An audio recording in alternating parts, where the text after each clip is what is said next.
Diyan natin siya ilalagay. Okay. Welcome to my vlog! Hello guys! Welcome to my channel again. This is Jenny Lindy. So for today's video, tayo ngayon ay mag-unbox ng parcel.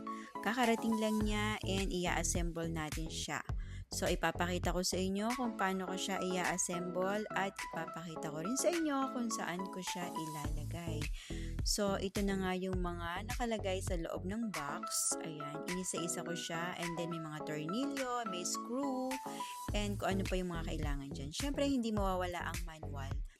So, ayan, tara, samahan nyo ako, buuin na natin siya. Matagal ko siyang inantay, pero siguro waiting days ko is parang 4 days bago siya dumating. So, ayan na nga, kung napapansin nyo, hindi ako marunong. Yes, hindi po ako marunong talagang mag-assemble. Pero, sinusubukan ko lang. So, dahil may manual naman, madali lang na siyang sundan. At buti na lang, maliit lang din naman yung i-assemble natin. So, kung nakikita nyo yung nasa background ko, yung kulay black na yon yung nakatayo, dun natin siya ipupwesto. Ang kwento dito guys ay nung una, balak namin ilagay yung wifi sa loob ng cabinet kung nasaan yung white na cabinet na yun sa ilalim ng TV. Diyan mismo sa may living room area. Dahil, sabi ko, parang hindi siya maging magandang tingnan na maiiwan siya dyan. Tapos, yung mga wires niya is buhol-buhol. Parang gusto ko siya ng something na lagayan na hindi makikita at hindi pangit tingnan. So, nag-research ako, naghanap talaga ako ng solusyon. Ano ba yung pwedeng paglagyan ng mga router or wifi na katulad nito? So, yun na nga. Meron akong nahanap at ito yung nakita ko sa online. So, sinubukan kong bilhin siya at tiningnan ko na rin kung ano yung mga parang suggest kasi nila is dapat open pa rin siya. At yung pinakalikod niya dapat hindi siya nakasarado. Kumbaga parang hindi magagalaw yung mga wires. So, yan. Kaya pala ganito yung pinaka-design niya. Hindi naman siya mahirap buuin. Dahil maliit nga lang siya, tapos magaan pa. So, yan ang reason kung bakit dito ako nauwi sa cabinet na tong maliit. Kung gusto nyo nga palang malaman kung magkano yung pagkakabili ko dito, ilalagay ko na lang dito sa my screen ko at kung saan ko siya nabili. So, ayan, malapit ko na nga siyang mabuo. Nung una talaga, nahihirapan akong hanapin kasi merong mga portion na namali ako ng lagay ng tornilyo na kinailangan ko pa siyang baklasin ulit dahil nabaligtad. Kailangan na nasa labas yung pinaka mga butas-butas niya. So, yun. Yun ang kwento dyan. At buti na lang din, meron tayong manual.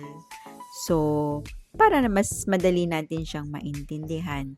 Although, hindi siya nakasulat English, nakasulat in Chinese, pero madali lang naman siya talagang maintindihan. So, nagbabase na lang ako dun sa picture na pinapakita niya ng step by step. So, ayan na nga at nabuo na natin yung ating cabinet para sa ating mga wifi. Ngayon, ipupwesto na natin siya. So, ito na nga pala yung comparison ng height ng nabili ko.